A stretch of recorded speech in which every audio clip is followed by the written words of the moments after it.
నమస్తే, welcome to yoyo cine talkies.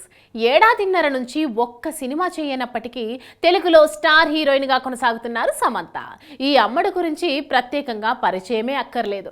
Myositis వ్యాధికి చికిత్స తీసుకునేందుకు సినిమాలకు విరామం ప్రకటించింది. అప్పటి వరకు తాను నిర్మాతల దగ్గర నుంచి తీసుకున్న అడ్వాన్స్ను తిరిగి ఇచ్చేసింది.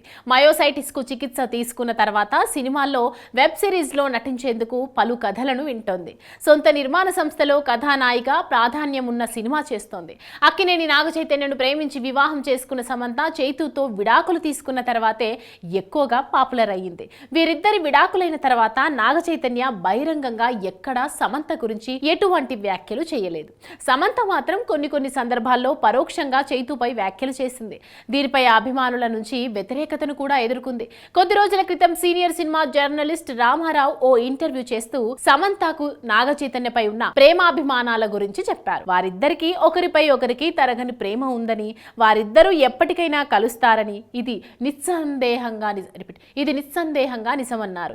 బహిరంగంగా చెప్పకపోయినప్పటికీ సమంత మాత్రం నాగచైతన్యను వదులుకొని తప్పు చేశానంటూ క్షోభను అనుభవిస్తోందని ఆమె సన్నిహితులు చెప్తూ ఉంటారు.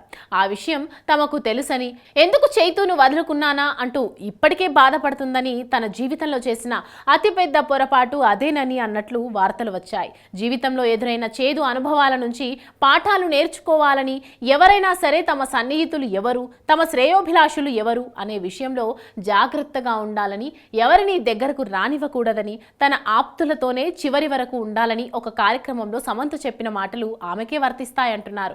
ప్రస్తుతం దీనికి సంబంధించిన వార్త సోషల్ మీడియాలో చక్కర్లు కొడుతోంది. ఈ కామెంట్స్ పై సమంత ఏ విధంగా స్పందిస్తుందో చూడాలి. హాయ్, హలో, మెస్మరైజ్ చేసే మూవీ ముచ్చట్లు, రిలీజ్ అయిన వెంటనే రివ్యూస్, మీ అభిమాన తారల రియల్ స్టోరీస్, సినిమా సమాచారం ఏదైనా క్షణాల్లో మీ చెంతకు. మరింకెందుకు ఆలస్యం, యోయో సినీ టాకీస్ ని సబ్స్క్రైబ్ చేసుకోండి. హలో, నోటిఫికేషన్ కోసం గంట కొట్టడం అస్సలు మర్చిపోకండి.